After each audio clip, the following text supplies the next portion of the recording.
और शुरुआत करते हैं आइए सबसे बड़ी खबर के साथ। बड़ी खबर है कि कल बजट पेश किया गया, लेकिन अब इंडी गठबंधन इस बजट के खिलाफ मोर्चा खोल रहा है। आपको बता दें, आज इंडी गठबंधन बजट के खिलाफ संसद परिसर में आज इंडी का प्रदर्शन होने जा रहा है। बजट को लेकर इंडी गठबंधन का सीधा आरोप है कि अधिकांश राज्यों के साथ भेदभाव किया गया। सिर्फ आंध्र प्रदेश, बिहार को ही सबसे ज्यादा बजट दिया गया है। कुर्सी बचाने वाला बजट विपक्ष ये बता रहा है। और इसी कड़ी में आज इंडी गठबंधन के जो नेता हैं वो संसद परिसर में विरोध प्रदर्शन करने वाले हैं।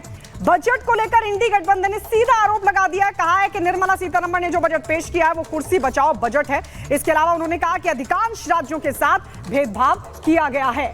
तो ये जानकारी आपको दे दें कि बजट कल पेश किया गया और इसी कड़ी में इंडी गठबंधन ने अब मोर्चा खोल दिया है और इंडी गठबंधन इसके खिलाफ आज विरोध प्रदर्शन कर रहा है।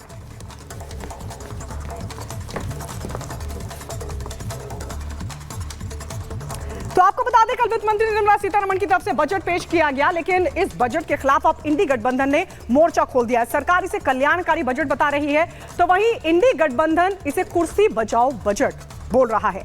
आखिर क्या कुछ करने वाला है विपक्ष इस बजट के खिलाफ, इस रिपोर्ट में आपको दिखाते हैं।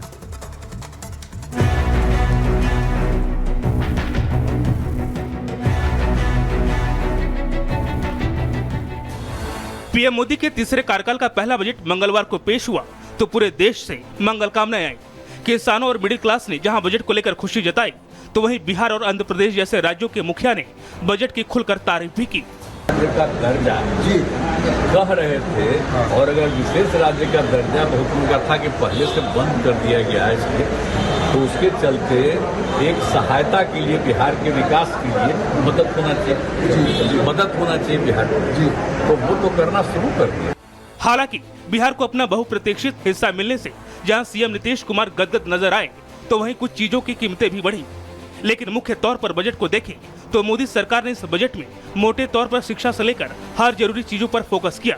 वित्त मंत्री ने जहां खजाने में शिक्षा स्किल के लिए 1,48 करोड़ रुपए दिए, युवाओं के लिए 2 लाख करोड़ रुपए भी रखे, महिलाओं के लिए 3 लाख करोड़ की योजनाएं लाई, तो कृषि के लिए 1,52 करोड़ रुपए का बजट दिया। ग्रामीण विकास के लिए 2,66 करोड़ रुपए खर्च करने का लक्ष्य रखा, तो शहरी आवास के लिए भी 2,20 करोड़ रुपए दिए। कुल मिलाकर बजट को बैलेंस रखा गया, लेकिन सरकार का यह बजट विपक्ष को बिल्कुल रास नहीं आया। उन्होंने सीधा सरकार के खिलाफ मोर्चा खोल दिया। ये बजट पहला तो बहुत निराशजनक बजट है। ये अपना सिंहासन बचाने के लिए ये बजट किया गया है। ये बजट नाउम्मीदी का पुलंदा है और इन हालातों में भी इंसान कैसे जिंदा है, सवाल तो ये है कि महंगाई कैसे कम हो, बेरोजगारी वही की वही है। और जिन सरकारों ने और जिन सरकारों के फैसले की वजह से बेरोजगारी बढ़ी है, वो आज बेरोजगारी कैसे खत्म करेंगे। एक तरफ बजट से जहां युवाओं के लिए रोजगार की बात की गई, दूसरी तरफ बजट में महिला सशक्तिकरण का भी ख्याल रखा गया। शहर से लेकर ग्रामीण और किसानों से लेकर शहरी वर्ग के कल्याण पर बजट का फोकस रहा। सोना, चांदी, मोबाइल, कैंसर की दवाएं, सोलर पैनल भी सस्ते हुए। लेकिन विपक्ष ने इस बजट को नाउम्मीदी का पुलिंदा बताकर खारिज कर दिया। और तो और पूरा विपक्ष लामबंद होकर बजट के विरोध में आज सदन में हंगामा करने की प्लानिंग करके बैठा है। सवाल है, जब सरकार भारत को दुनिया की तीसरी सबसे बड़ी अर्थव्यवस्था बनाने की मजबूत नींव रखने की कोशिश कर रहा है, तो आखिर यह हंगामा क्यों? Bureau report, Republic Bharat.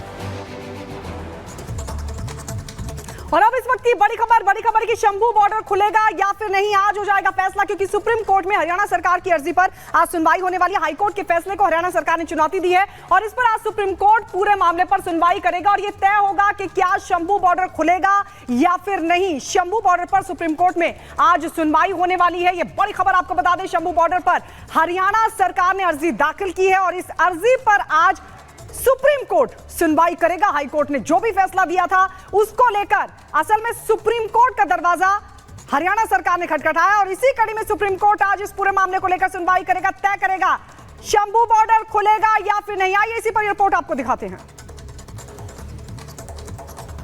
Haryana सरकार शंभू बॉर्डर को खुलवाने की पंजाब और हरियाणा हाईकोर्ट के फैसले को सुप्रीम कोर्ट में चुनौती दी है। आज इस पर देश की सर्वोच्च अदालत में सुनवाई होगी। पंजाब हरियाणा हाईकोर्ट ने एक सप्ताह में नेशनल हाईवे 1 पर शंभू बॉर्डर को खुलवाने का आदेश जारी किया था।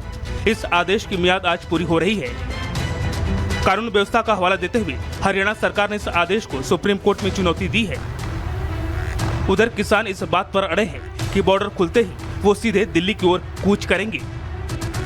वहीं हरियाणा की बीजेपी सरकार किसी कीमत पर उन्हें बॉर्डर से आगे जाने की इजाजत देने के मूड में नहीं है। यही वजह है कि सरकार ने सुप्रीम कोर्ट का रुख किया है। किसान लोकसभा चुनाव से पहले से न्यूनतम समर्थन मूल्य को बढ़ाने समेत अपनी 12 मांगों को लेकर धरने पर बैठे हैं। पंजाब से चले इन किसानों को दिल्ली आने से हरियाणा बॉर्डर पर ही रोक दिया गया था। Bureau report, Republic Bharat. और अब बात नीट यूजी परीक्षा की। आपको बता दें आज से काउंसलिंग शुरू होने वाली है और साथ ही आपको ये भी बता दें कि सुप्रीम कोर्ट की तरफ से दोबारा परीक्षा किए जाने से साफ है और इसी कड़ी में आज से काउंसलिंग शुरू हो जाएगी। सुप्रीम कोर्ट की तरफ से यह भी कहा गया कि दरअसल 24 लाख छात्र प्रभावित होंगे। बड़ा फैसला सुप्रीम कोर्ट की तरफ से सामने आया। काउंसलिंग प्रक्रिया अब 3 राउंड में पूरी होगी, एक अलग वैकेंसी राउंड भी होगा। तो सुप्रीम कोर्ट की तरफ से दोबारा परीक्षा से साफ इनकार कर दिया गया और इसी कड़ी में नीट यूजी काउंसलिंग की जो प्रक्रिया है वो आज से शुरू हो जाएगी।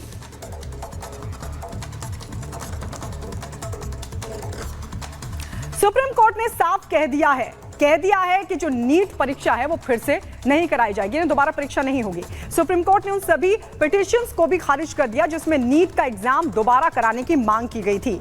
फैसला सुनाते हुए सीजीआई की बेंच ने कहा कि यह सच है कि पेपर लीक हुआ है, लेकिन यह लोकल लेवल पर था, बड़े पैमाने पर पेपर लीक के पर्याप्त सबूत नहीं है। सुप्रीम कोर्ट ने अपने फैसले में और क्या कुछ कहा, रिपोर्ट देखिए।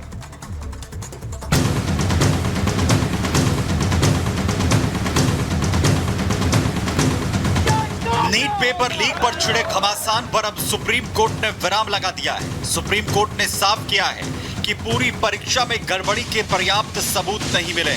हालांकि सुप्रीम कोर्ट ने यह माना है कि नीट का पेपर पटना और हजारीबाग में लीक हुए थे, लेकिन इस बात का कोई सबूत नहीं है कि पेपर पूरे देश में लीक हुए। सुप्रीम कोर्ट ने कहा कि ऐसे में 24 लाख छात्रों की दोबारा परीक्षा कराना न्याय संगत नहीं है। सुप्रीम कोर्ट के इस फैसले के बाद से नीट की कल से शुरू हो रही काउंसलिंग को हरी झंडी मिल गई है। कोर्ट ने ये कहा है कि अभी भी इन्वेस्टिगेशन चल रही है और आगे जो स्टूडेंट्स हैं उनको वीड आउट किया जाएगा, लेकिन इस रीज़न से जो हमारे 24 लाख बच्चे हैं उनको एकदम से दोबारा परीक्षा के लिए रेडी करना जो कि गलत होगा। इसी ग्राउंड पे इसी मुद्दे को आधार बनाते हुए सुप्रीम कोर्ट ने रीनीट के लिए मना किया है। सुप्रीम कोर्ट के इस फैसले से विपक्षी दलों का एजेंडा ध्वस्त हो गया है। पहले पेपर लीक के बहाने विपक्षी दल सरकार और सिस्टम पर सवाल खड़े कर अपनी दुकान चलाते थे। यहां तक कि संसद में भी कई बार विपक्ष ने हंगामा खड़ा कर कार्रवाई नहीं चलने दी। लोकसभा में नेता विपक्ष राहुल गांधी ने शिक्षा मंत्री धर्मेंद्र प्रधान पर कई बार हमले किए, लेकिन अब सुप्रीम कोर्ट ने साफ कर दिया है कि नीट यूजी की परीक्षा दोबारा नहीं कराई जाएगी। सुप्रीम कोर्ट के इस फैसले से विपक्ष के पैरों के नीचे की जमीन खिसक गई है। अब विपक्षी दल सुप्रीम कोर्ट पर भी दबाव की बात कह रहे हैं।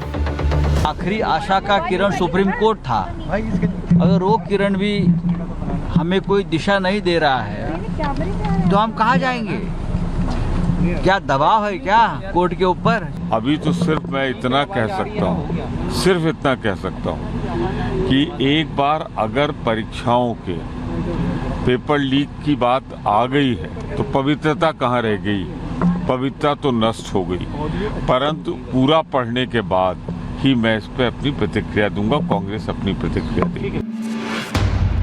नीट पेपर लीक पर सुप्रीम फैसले को लेकर बीजेपी ने विपक्षी दलों पर हमला बोला है। बीजेपी नेताओं ने कहा है कि सुप्रीम कोर्ट के फैसले से साफ हो गया है कि नीट का पेपर लीक नहीं हुआ, लेकिन नीट पेपर लीक के मुद्दे को लेकर विपक्षी दलों ने अपनी सियासत खूब चमकाई।